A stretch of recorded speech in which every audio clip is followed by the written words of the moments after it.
안녕하십니까. 의바TV를 제작, 운영하고 있는 의바목사 백황영입니다. 오늘은 네 번째 시간으로 여러분들을 만나고자 합니다. 지난 세 번째 시간과는 정반대의 모습, 세 번째 시간에는 우리가 정권의 아부하는 그런 기독교인들의 그런 신앙, 잘못된 신앙을 말씀을 드렸다고 한다면, 우리는 오늘은 정통적인 신앙의 어떤 모습을 여러분들과 함께 같이 생각해보고 나눠보고자 합니다. 그래서 오늘은 철저한 불신앙자 느부갓네살 왕이라도 인정했던 그 아름다운 사람 절대신앙 다니엘을 한번 만나보게 될 것입니다. 다니엘은 불신앙 속에서 어떻게 살아남는 신앙을 유지했을까요? 죽음의 공포, 다시 말해 숭배할 수 있는 어떤 그런 신앙에까지 성장했던 다니엘의 그 모습을, 그리고 절대로 하나님 제일 신앙이었던 다니엘의 모습을 한번 생각해 보면서, 오늘날 우리가 우리 현대에서 살아가는 우리 신앙인들이 이 시대에, 그리고 이 공직이나 아니면 또 직장 생활 속에서 승리하는 그런 신앙의 모습을 한번 생각을 해보고자 합니다. 자, 지난 시간 우리가 세 번째 영상에서는 그 정권에 이용당하는 신자, 정권에 아첨하고 아부하는 그런 어떤 정권이 무엇을 추진하고 있고 어떠한 중심이라고 하는 것은 결코 아랑곳하지 않고 그 속에 들어가서 자기 어떤 명예를 얻고자, 자기 어떤 이권을 얻고자, 세상에서 좀 성공했다라고, 세상에서 권세를 얻었다라고, 어떻게 좀 시체 말하면 어깨 으쓱하고자 하는 그런 어떤 마음을 가지고 있는 사람들에 대해서 강력하게 잘못됐다라고 하는 것을 지적하는 그런 내용이었죠. 오늘은 좀 정반대의 모습입니다. 그래서 이런 어떤 영상을 세 번째 보면, 야, 그러면 우리 신앙인으로서는 그러면 국가 공직에는 나가는 것이 잘못됐느냐, 공직에 나가지 말아야 됐느냐, 뭐 이런 어떤 조금 다른 어떤 반문, 그런 어떤 의심을 가질 수가 있겠죠. 그러나 오늘 우리가 이런 국가공무원이나 지방공무원 아니면 직장생활 속에서도 정말로 우리 신앙인으로서의 어떤 모습으로 살아가고 우리의 신앙을 어떻게 지켜낼 것인가 라고 하는 이러한 내용들이 오늘 네 번째 영상의 키포인트입니다. 그래서 과연 성도는 이 세상에서, 또한 직장에서 이 신앙을 어떻게 가장 아름다운 모습으로 신앙인으로서의 그 영광을 드러낼 수 있을 것인지 하는 이러한 문제, 그것을 오늘 우리는 다니엘서를 통해서 그 다니엘이라고 하는 한 사람의 그 신앙생활, 그 모습을 통해서 답을 한번 찾아보고자 합니다. 달리 말하면 다니엘이 소속해 살았던 그런 어떤 삶의 모습은 바벨론에서의 삶입니다. 유대에서 16년간의 어린 시절 16살까지 살았다고 한다면, 나머지 이제 90세가 넘어서 죽기까지 바벨론이라고 하는 나라에서 70년, 그리고 메데파사에서 나머지 여생을 살았습니다. 그때 이 바벨론은 철저하게 불신한 국가였죠. 마르둑이라고 하는 신을 섬기는 그 불신한 국가, 그리고 최고의 불신앙자 느부갓네살 왕, 그 치하에서 그 불신앙 국가, 불신앙의 어떤 그런 분위기 속에서 다니엘은 어떻게 신앙을 지켜갔을까라고 하는, 그래서 이러한 내용들을 오늘 이 다니엘을 통해서 한번 알아볼 텐데, 이러한 불신앙 속에서 다니엘은 셋째 실세까지 올라갑니다. 다시 말해 국무총리까지 올라가게 되죠. 이런 어떤 승진의 모습, 그 뒤안길에서 뭐 다니엘이 어떤 얍삽한 이런 모습이 아니라 정말로 신앙 안에서 이렇게 하니까 이 모습이 됐구나라고 하는 이러한 모습으로 여러분들을 오늘 이 시간 다니엘서 안으로 초대해 보고자 합니다. 자, 그러면 본론으로 들어가서, 다니엘은 유대 민족의 왕족 혹은 귀족의 가문의 사람이라고 말할 수 있습니다. 왜냐고 하면 다니엘서 1장 3절 4절에 보니까 유대를 멸망시킨 느부갓네살이 그들의 황관장에게, 다시 말하면 오늘날로 말하면 비서실장이고, 옛날 우리 조선시대로 말하면 내시였죠. 내시의 그 우두머리에게 이름이 아스브나스인데, 황관장 아스브나스에게 명하여 이스라엘 자손 중에서 왕족과 귀족 중에서 몇 사람을 골라라 라고 이렇게 명령하고 있습니다. 그렇기 때문에 여기서 이제 네 사람이 선발이 되죠. 다니엘과 그리고 그의 친구 사드락과 메삭과 아벳느고라고 하는 이런 세 사람. 그래서 네 사람이 선발되어 갔습니다. 이 네 사람은 왕족이나 귀족 중에 한 사람이었겠죠. 이 모습에서 우리가 볼 때 다니엘은 이제 최고의 신분이었죠. 왕족 아니면 귀족이었으니까 최고의 신분에서 가장 낮은 포로에까지 급격한 신분의 강등 속에서 얼마나 처절하고 이 절망감, 좌절감, 나라를 잃어버리고, 그리고 그 아름답던 삶이 이제 완전히 포로가 되었다라고 하는 이런 절망감 속에 있었을까요? 그러나 다니엘은 그렇지 않았습니다. 그런 절망감 속에서도 성공의 삶으로 그의 삶을 변화시키고 그의 삶을 개척해 나갈 수 있었던 그 근원이 뭐냐? 오늘 그것이 바로 중심이었다라고 하는 것을 여러분들에게 말씀을 드리고자 하는데, 바로 그것을 우리는 절대신앙이라고 하죠. 신앙이 절대적이다. 하나님이 절대적이다. 이 신앙을 빼고서는 그의 삶을 논할 수가 없다라고 하는 그런 내용, 절대신앙이라고 말할 수 있습니다. 자, 그 절대신앙의 모습을 우리가 한번 들여다보면, 다니엘은 왕족이나 아니면 귀족의 가문이었음에도 불구하고 교만한 성품이 아니었다라고 하는 것이죠. 다시 말하면 그는 이 16살, 소년의 나이라고 하면 16살까지를 대충 그렇게 규정을 합니다. 17살부터는 이제 청년이라고 말하죠. 그래서 16살이 되기 전에 소년에서 왕족과 귀족 중에 소년을 뽑아라 라고 왕이 명령을 했기 때문에 이 16살 되기까지 다니엘은 뭐 했을까? 그저 집에서 놀고 먹은 것이 아니라 재주를 익혔고 지식을 쌓았고 학문에도 전념했던 그러한 다니엘이었다라고 하는 것을 우리가 알 수 있습니다. 그래서 어린 나이임에도 자기 할 일에 대해서, 자기의 미래에 대해서 자기 어떤 인생의 목적을 가지고 있었던 그런 사람이라고 우리가 말할 수 있겠죠. 달리 말하면 그는 어렸을 때부터 자기 일에 대해서, 다시 말하면 준비된 자였다라고 하는 것입니다. 오늘 우리가 성도로서 이러한 다니엘의 한 모습을 보고 우리 성도로서의 우리의 신앙인의 모습도 정립을 해볼 수 있어야 됩니다. 다시 말하면 하나님은 꼭 준비된 자를 쓰십니다. 그렇기 때문에 하나님 앞에 쓰임을 받기 위해서는 반드시 준비를 하고 있어야 합니다. 무엇으로 준비해야 돼요? 기도를 많이 해야 되고 성경을 많이 읽어야 합니다. 성경 말씀에 아주 능통할 수 있는, 그래서 아가서에 보면 쌍태를 낳은 노루가 젖이 풍성하게 돼요.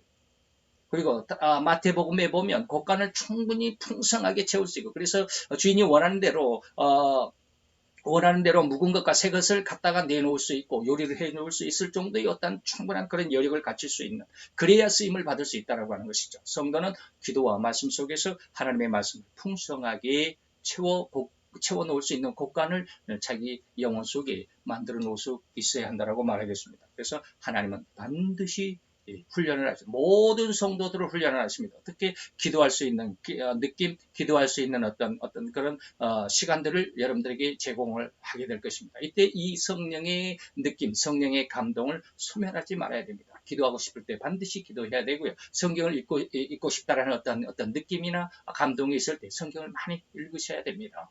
정말 많이 읽으셔야 됩니다.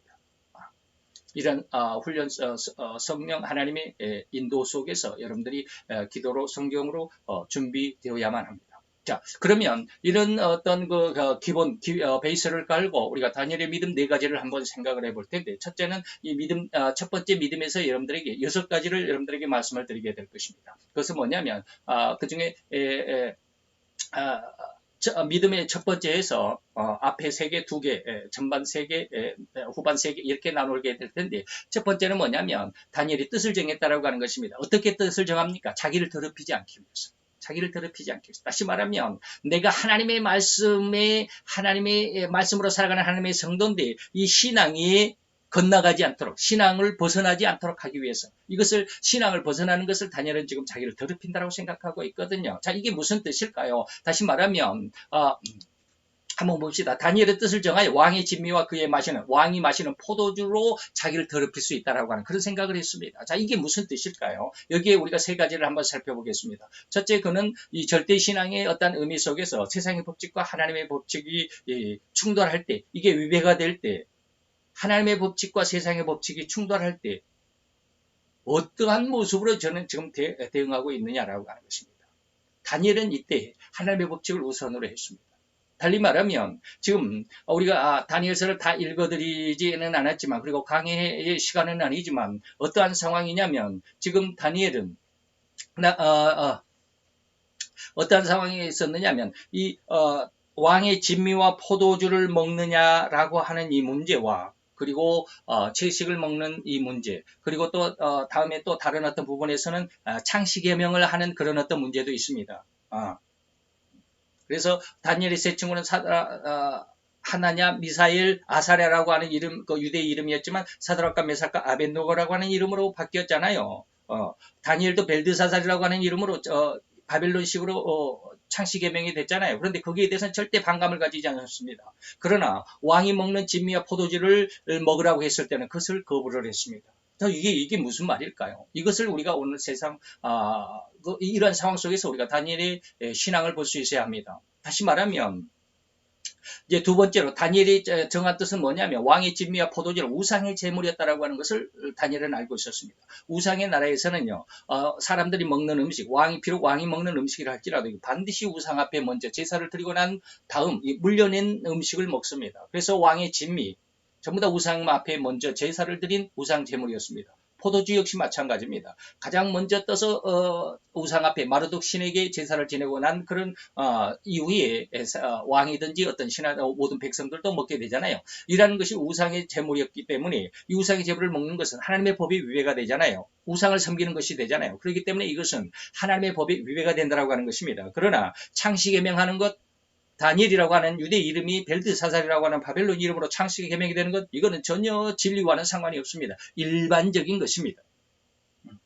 그렇기 때문에 하나님의 법과 사람의 인간의 법이 상충이 될 때 다니엘은 지금 하나님의 법을 지키기 위해서는 자기 생명이라도 내놓습니다. 열흘간 한번 시험해 보십시오 라고 하는 그런 말을 하는 것입니다. 결코 거기에 이제 이후에 말씀드리지만 혈기나 분기를 내면서 그렇게 대적하지는 않았습니다. 나는 하나님을 믿는 사람이야, 이런 건 아닙니다. 그래서 우상제물, 진리를 지키는 데는 생명을 내놓고 진리를 지키지만 일반 세상적인 것, 일반적인 것, 진리 외에 다른 것은 창시개명을 하든 옛날 우리 조선시대에 단발령을 일제시대에 단발령을 내렸던 거기에 대해서는 전혀 문제가 되지 않습니다. 이건 진리와는 상관이 없기 때문에 그것은 다 양보할 수 있습니다. 마지막 세 번째, 다니엘의 정한 뜻은 뭡니까? 동족을 사랑하는 애족 사상이었습니다. 다시 말하면 지금 포로로 잡혀왔잖아요. 나라가 망했잖아요. 포로로 잡혀왔는데 내 종족들은 지금 포로가 되고 노예가 되고 그런데 나는 조금 거기에 대해서 선택이 됐다고 그래서 잘 먹고 잘 살 수 있는 그런 어떤 기반이 마련됐다고 그래서 나는 좋다, 나는 이제 성공했어, 나는 여기서도 잘 먹고 잘 살 수 있어. 동족을 생각하지 않고 자기의 잘난 맛에만 도취되는 그런 어떤 신앙이 아니었습니다. 내 동족이 지금 주먹밥 하나로 끼니를 때우고 있는데 내가 지금 내 상황이 좋다고 해서 나는 진미를 먹을 수 있는 상황이라고 해서 내가 잘 먹고 잘 사는 게 아니야. 내 동족을 사랑하고 내 동족을 생각해서 내 동족이 그렇게 주먹밥을 먹는데 나도 동참해. 내 동족의 아픔에, 내 동족의 어려움에 나도 동참할 수 있는 그런 애족 사상이 뜻을 정했다라고 하는 그 말 속에 들어 있습니다. 두 번째, 다른 어떤 다니엘의 신앙을 보면 환관장에게 자기를 더럽히지 않기를 환관장에게 구했다. 지금 데모했다라는 게 아닙니다. 데모했다라는 말이 왜? 이 말씀의 중심이 바로 이런 것이기 때문에 지금 구했다라는 말을 할 때 제가 데모하지 않았다라는 그런 말을 드렸습니다. 다시 말하면 감정과 혈기에 흔들리지 않았다. 내 마음에 안 맞으니까, 내 뜻에 안 맞으니까 우리가 세를 규합해가지고 나 혼자 하면 제대로 먹히지 않으니까 우리가 세를 규합해서 여러 사람이 단체 어떤 세력을 꾸며가지고 이것으로 인해서 상대방을 대적을 하고 상대방의 길을 꺾고 상대방의 어떤 주장을 억압하는 이러한 어떤 감정과 혈기, 어떤 단체, 어떤 세력, 이것을 추구하지 않았습니다. 단지 어떻게 해서 구했다라고 하는 겁니다. 요청했다라고 하는 겁니다. 이것은 나중에 세 번째 여기 보라색 글씨에 있는 건데 이 겸손한 모습이죠. 구했다라고 하는 것입니다. 거기에 대해서 그냥 이마에 붉은 띠를 띠고 주먹을 그냥 불끈 쥐고 그냥 올렸다 내렸다 눈알을 부르뜨면서 얼굴에 혈기를 가지면서 그러면서 데모하지 않았습니다. 나는 하나님을 믿는 사람으로서 우상의 제물을 먹을 수가 없어. 내가 금식하면서 단식을 하면서 농성하는 그런 농성이 아닙니다. 조용하게 구했습니다. 그리고 그 대안을 마련했습니다. 열흘간 시험해 보십시오. 믿음으로 승리할 수 있는 그런 신앙으로 성장하시길 바랍니다. 다니엘이 두 번째 뜻을 정했고 환관장에 구했다라고 하는 그 신앙의 모습을 보면 국가 위정자를 위해서 기도하는, 이게 로마서 13장에는 하나님께서도 국가를 위해서 그리고 위정자를 위해서 기도하라고 그렇게 분명히 말씀하십니다. 국가를 위해서 기도해야 합니다. 그러나 국가의 정책이 어떠하든지 간에 기도하라는 것은 아닙니다. 막무가내로 기도하라는 것이 아닙니다. 다시 말하면 오늘 우리는 21대 지난 4월 15일 날 총선거를 치렀지만 이때 여당에서 굉장히 유행했던 말이 뭡니까? 이 정부를 성공시키자라고 하는 그런 말을 많이 하더라고요. 그 정부가 지금 추진하는 게 뭡니까? 우리가 두 번째, 세 번째 영상에서 여러분들에게 짤막하게 인도 스바라시 목사님의 영상을 잠시 제공해 드린 적이 있습니다. 거기에서 이 정부가, 이 대통령이 무엇을 한다고요? 정부의 추진하는 목적이 뭐라고요? 친공산 정책입니다. 친중, 친북입니다. 그런 정책을 성공하도록 기도해야 됩니까? 신앙인들은 그럴 수 없습니다. 그 친공산 정책이 뭐라고? 유물론입니다. 하나님을 정반대하고 하나님을 무시하고 하나님을 거역하고 하나님을 반역하는 정책이 유물론 사상이고 그 중심이 공산 정책입니다. 그런데 그 정당 안에 들어가서 그들의 그 정부의 어떤 그 중심을 성공을 바라는 이러한 예수를 믿는 사람임에도 불구하고 문두 정부를 성공시키기 위해서 나를 국회로 보내주십시오라고 이렇게 말하는 이 어리석은 정말 안타까운 그런 신앙인들을 많이 봤습니다. 그렇게 기도하는 거 아닙니다. 그가 그러한 어떤 상황 속에 있으면 하나님이 분명히 이 나라를 징계하시기 위해서 하나님의 징계의 도구로 그를 사용했다면 징계의 도구가 되도록 우리는 기도하는 것입니다. 그를 통해서 우리가 무엇을 얻을 것인지 그리고 그가 잘못된 길을 갔으면 그 잘못된 길에서 돌아올 수 있도록 하는 하나님의 긍휼을 구하는 그런 기도. 그런 어떤 위정자들, 잘못된 길을 가는 그런 위정자를 위해서 우리가 긍휼을 얻도록 하기 위한 그런 기도. 무슨 기도를 해야 되는지 지금 제가 말씀드리는 건 이해할 수 있기를 바랍니다. 국가와 위정자를 위해서 기도하는 것입니다. 도둑이 도둑질하는데 같이 도와줘서는 안 되잖아요. 마지막 세 번째, 환관에게 구했다라고 하는 말은 아까 말씀드렸듯이 겸손입니다. 지금 데모하지 않았습니다. 같이 농성하지 않았습니다. 예전에 촛불혁명, 예수 믿는 사람 무지하게 많이 나갔습니다. 나도 거기에 참석을 해야지 하면서 나간 사람들 무지 많습니다. 그러나 우리는 거기에 참석하기보다는 엎드려 기도하는 것이 우선이고 엎드려 기도하는 것이 정말 참된 신앙이라고 저는 봅니다. 오늘 다니엘은 머리에 붉은 띠를 두르지 않았습니다. 주먹을 불끈 쥐고 올렸다 내렸다 성토하지 않았습니다. 단순히 구했습니다. 환관장에게 구했다. 이 신앙을 절대적으로 잘 참고하시기를 바랍니다. 이것이 바로 세상을 이기는 믿음입니다.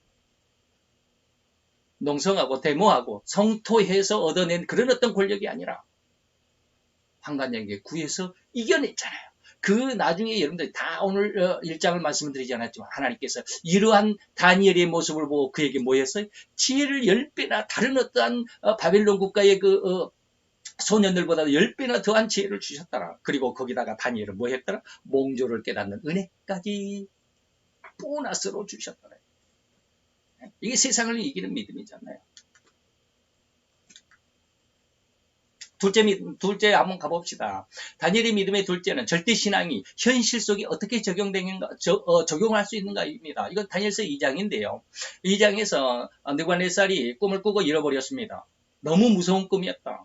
이 꿈을 알아내라는 것입니다. 누가 알아낼 수 있습니까? 그런데 그 잃어버린 꿈을 찾아낸 사람이 누굽니까? 다니엘입니다. 기가 막히죠.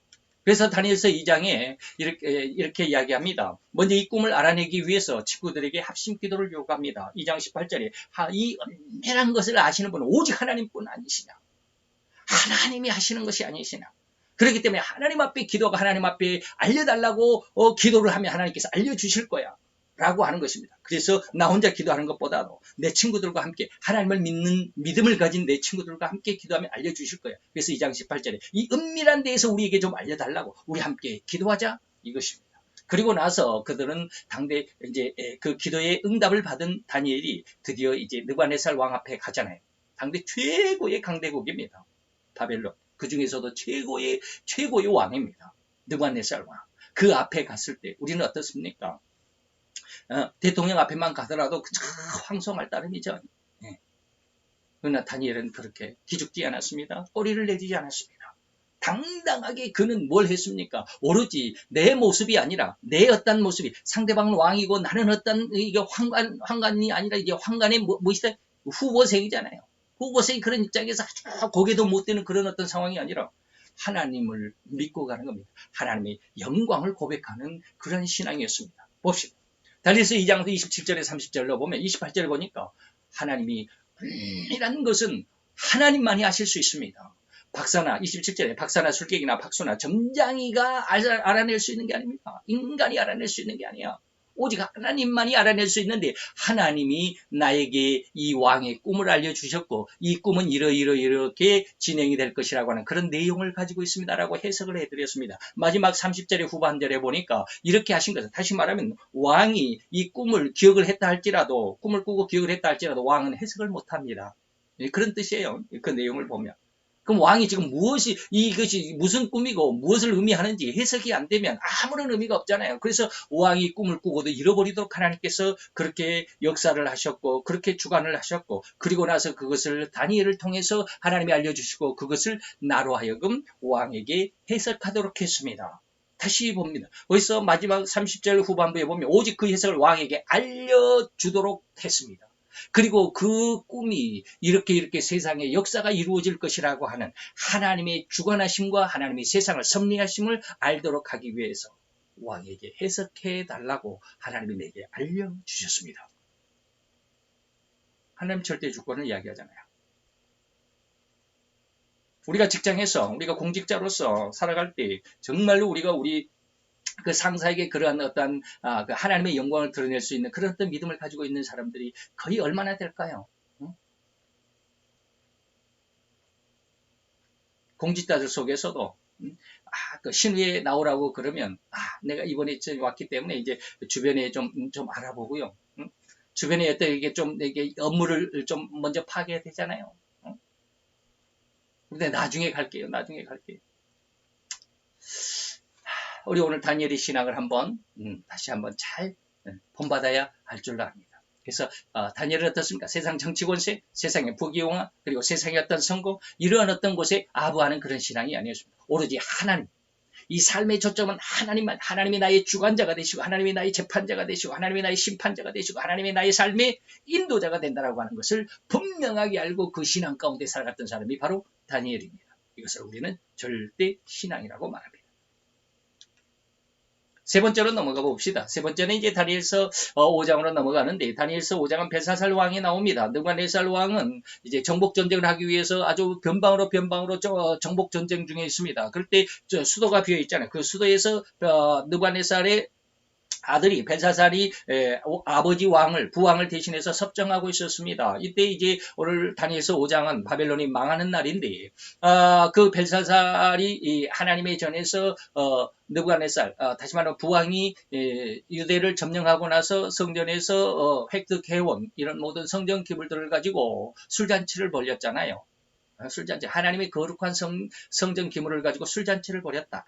아주 엄청난 타락의 모습을 보이고 있는데, 이때 그 벨사살의 왕의 맞은편에서 손가락이 나타나서 메네메네 무엇인가 글씨를 썼죠. 근데 이것을 읽을 수도 없었습니다. 읽을 줄을 모르니까 해석할 수도 없죠. 그래서 아주 그냥 벨사살은 두 무릎이 부딪히면서 소리가 날 정도로 그렇게 두려웠습니다. 이때 벨사살의 어머니가 다니엘을 추천을 합니다. 다니엘을 불러서 한번 해석하도록 해봐라. 이때 벨사살이 다니엘을 불러옵니다. 근데 자 봅시다. 5장 13절에 보니까 이에 다니엘이 부름을 입었다. 다시 말하면 지금 다니엘은 이제 이 연회 자리에 함께 초대받지 못했다라는 거잖아요. 그 자리에 있었다라고 하면 다니엘이 알았을 텐데 그 자리에 없었잖아요. 그러니까 부름을 입어서 나왔습니다. 다시 말하면 벨사살로 하여금 아버지 부왕 느부갓네살은 다니엘을 너무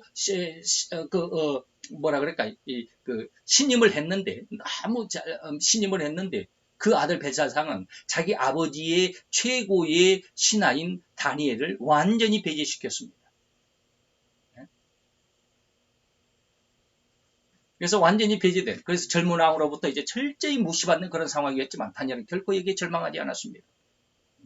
다니엘이 16살 때 느부갓네살에 의해서 포로가 되었으면 이제 다니엘서 5장에서 벨사살 왕이 이 날을 마지막으로 바벨론이 멸망을 받는데 70년이 기간이 될 것이라고 말씀을 했습니다. 70년이 되면 지금 다니엘은 86세입니다. 86세에서 90세 사이에 있을 그런 나이, 아주 늙은, 이제 곧 죽음을 맞이할 수밖에 없는 그런 어떤 늙은 나이였는데 아주 새파랗게 젊은 왕이 지금 다니엘에게 뭐라고 그럽니까? 다니엘에게 지금 젊은 왕이 왕자에 탁 앉아가지고 네가 그러잖아요. 네가 우리 부왕이 유다에서 사로잡은 노예냐 포로냐 이 말이에요. 얼마나 무시하는 말입니까? 유다 자손 중에 그 다니엘이냐? 라고 묻잖아요. 그럼에도 불구하고 이렇게 무시와 멸시와 경멸을 당함에도 불구하고 다니엘은 그런 어떤 세상적인 경멸에 전혀 아랑곳하지 않습니다. 사도 바울도 그랬습니다. 너희들이 나를 폄하하는 거 작은 것으로 여겨, 크게 여기지 않아. 작은 것으로 여겨. 왜? 예수님께서 오시면 다 해결해 주시고 다 보상해 주실 것이기 때문에 오늘 다니엘이 똑같은 믿음을 가지고 있습니다. 그래서 이러한 다니엘은 그런 벨사살 왕의 그런 멸시와 천대 거기에 절대로 마음이 상하지 않고 성심성의껏 그 글을 읽어주고 그리고 그 글이 의미하는 하나님의 뜻을 알려주었습니다. 그리고 이것을 해석하는 자에게 많은 재물과 금사슬, 다시 금목걸이를 주겠다라고 이렇게 하사품으로 딱 규정을 해놨는데 그것까지 거절을 했습니다. 재물에 아주 청렴했던 다니엘의 모습을 볼 수 있습니다. 우리는 재물을 얻기 위해서 얼마나 갖가지 수단과 방법을 가리지 않고 자기가 있는 권력 그것을 가지고 더 많은 재물을 얻으려고 남들이 생각하지도 남들이 도대체 상상할 수도 없는 것에 그 어떤 것들, 그 어떤 방법, 수단과 방법을 가리지 않고 돈을 모으려고 지금 안달나고 있잖아요. 이 추악한 심성이 아니라 다니엘은 그 모든 그 엄청난 재물의 후상이죠. 그 후한 상을 결코 바라지 않았고 마음의 재물로부터 청결함을 나타내 보여주었던 것을 알 수 있습니다. 마지막 이제 6장으로 넘어가서 네 번째 신앙을 한번 생각해 봅니다. 다니엘서 6장은 사자굴 사건인데 이때 제가 이제 제목을 뭐라고 그랬느냐, 세상 명예와 권세 아부하지 않는 절대 신앙이다라고 이렇게 말씀을 드렸는데, 다시 말하면 이 조선은 뭡니까? 왕이 아닌, 다리오 왕이 아닌 다른 어떤 신에게나 사람에게 부탁하거나 또 부탁이나 청탁하거나 기도하는 것은 사자굴에 집어넣으시다. 왕이 최고가 아닙니까? 라고 한 달 동안만 말미를 주고 이 한 달 동안만 합시다. 이게 영원한 법이 아니라 이런 조서를 마련을 했습니다.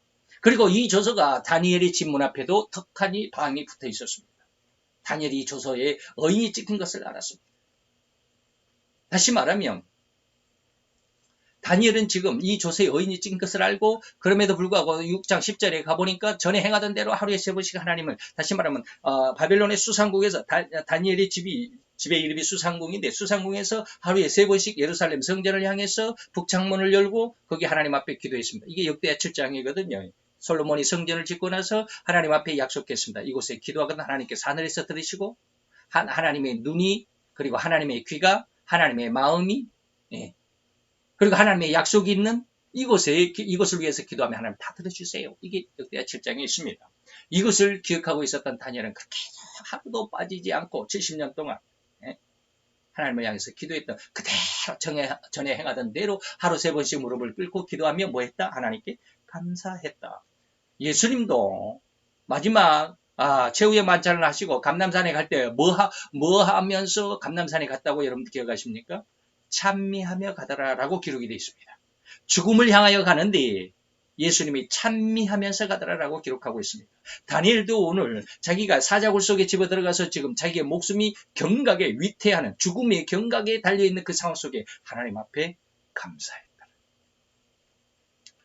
다시 말하면 우리는 지난 3회의 영상 중에서 정치와 권세의 이용을 당하고요. 거기에 그 정치와 권세, 자기의 어떤 권세를 얻기 위해서, 자기의 어떤 이권을 얻기 위해서, 자기의 어떤 성공이라고, 자기의 행복이라고, 그래서 내가 내 삶의 모습에서 내가 이렇게 했다라고 어떠한 그 세상에게 나타내주고자 보여주고자 했던 그런 어떤 욕심, 그 추악한 모습이 아니라 명예와 권세에 빌붙는 그러한 신앙이 아니었잖아요. 다시 말하면 지금 다니엘은 자기 한마디, 다시 말하면 당시에 다리오 왕 때 총리가 셋이었습니다. 오늘 우리나라도 총리가 셋입니다. 국무총리가 있고 경제부총리가 있고 교육부총리가 있죠. 그것처럼 당시 메데날의 다리오 왕도 총리 셋을 두었습니다. 그때 그 국무총리가 다니엘입니다. 나머지 두 부총리가 있었습니다. 어쨌든 이 나머지 두 부총리가 국무총리인 다니엘을 무지 싫어했고 미워했고 질투를 했습니다. 그래서 이 다니엘을 죽이고자 원했습니다. 완전히 매장시켜버리고자 했습니다. 그래서 사자굴의 어떤 그런 조서를 꾸미게 된 것입니다. 이것을 뻔히 아는 다니엘이지만, 그래서 왕의 가장 최고의 신임을 받던 다니엘이 왕에게 한마디만 했으면 이 조서는 없었을 것입니다. 다시 말하면 이것은 모략입니다. 이 조서는 나를 잡기 위해서 내가 하나님 앞에 기도하는 것을 못하게 하기 위해서 기도하는 그 기도의 모습을 가지고 나를 사자굴에 집어던져서 죽이고자 하는 그런 모략입니다. 그런 관계입니다라고 말 한마디만 했다면 다리오 왕은 결코 이 조서의 의인을 찍지 않았을 것입니다. 왜? 신이 맞다. 나중에 보니까 다니엘이 사자굴에 집어던져진 그 밤 다리오 왕은 한숨도 안 잤다 그랬습니다. 그리고 날이 새자마자 그 사자굴 앞으로 가서 하나님이 사랑하는 다니엘아, 하나님이 사랑하는 다니엘아, 네가 무사하기를, 네가 믿는 하나님이 너를 무사하게 했느냐라고 그러잖아요. 얼마나 이 다니엘을 사자굴에 집어넣고 후회했었습니다. 내가 이 조서를 잘못했구나, 이 관계, 이 계략을 몰랐구나. 그런 상황이라고 한다면 다니엘이 미리 언질만 줬어도 다리오는 이 조서에 의인을 찍지 않았을 것입니다. 다시 말하면 이게 무슨 말이냐면 다니엘이 절대신앙이라고 하는 것은 이렇게 왕에게 단 한마디 하는 부탁, 단 한마디 하는 청탁, 이런 것에 자기의 인생을 걸지 않았습니다. 하나님 앞에 맡기자. 하나님이 하실 거야. 오직 하나님 앞에 기도하고 하나님께서 해결해 주실 것이고 하나님께서 구해 주실 것이라고 하는 이 믿음만을 가지고 있었기 때문에 왕이 내 말 한마디면 이 조서가 무효가 될 것을 아는 그런 어떤 상황이지만 왕에게 청탁하지 않았습니다. 부탁하지 않았습니다. 누구하고 서로 짜거나 누가 계략을 모의하는 이러한 신앙에 하나님에만 맡겼습니다. 하나님께만 부탁했습니다. 이게 바로 절대의 신앙인 것입니다. 이런 믿음, 이제 네 가지를 여러분들에게 말씀을 드렸습니다. 이 믿음 안에서 우리 신앙인들이 잘 성장해야 합니다. 그러면 이 모습 안에서 오늘 마태복음 25장 21절처럼 네가 작은 일에 충성했으니까 내가 많은 것으로 너에게 맡겨주마. 하나님의 풍성하신 은혜, 풍성하신 그 자비하심이 오늘 우리들에게 상급으로 주어질 것을, 다니엘에게 주어질 것을 우리가 믿었다고 한다면 나에게도 주어질 것이라고 믿는 그 신앙, 이 신앙으로 잘 성장하시기를 정말 바랍니다. 그래서 참된 신앙이, 그리고 참된 인격자가 세상을 살아가는 가장 옳은 방법이 무엇인가를 오늘 여러분들에게 제시해 드린 것 같습니다. 여러분들의 마음에 조금이나마 은혜가 되었으면 좋겠습니다. 그래서 진실로 세상의 명예, 세상의 권세, 세상의 어떤 재물, 여기에 연연하지 말고, 여기 아부하지 않고, 오히려 하나님만을 믿고 의지하며 하나님 중심, 절대의 신앙, 그 절대의 신앙으로 성장하는 우리 성도님들이 되시기를 정말 간절히 바라는 간곡한 부탁, 간곡한 말씀을 드립니다. 이제 여러분들이 이 위바TV를 통해서 여러분들에게 은혜가 되었으면 좋겠다라고 하는 그런 마음에서 이제 시작을 하고 지금 4번째 영상을 찍어서 여러분들에게 올려드렸습니다. 여러분들이 구독해 주시고 좋다라고 여러분들이 한번 더 응원의 힘을 보태주시면 이제 성경을 통해서 좀 더 이 세상 현실 속에서 우리가 성경을 어떻게 적용해 갈 것이고 성경으로 우리가 어떻게 세상을 이겨갈 것인지 이런 부분을 하나하나 여러분들에게 밝혀드리면서 함께 논해보고 함께 고민해보는 아주 그런 수고하고 노력하는 그런 방송이 되겠다라고 약속을 드립니다. 여러분들에게 구독과 좋아요를 꼭 부탁을 드리고 이제 다음 시간에 다른 영상으로 찾아뵙도록 하겠습니다. 감사합니다. 안녕히 계십시오.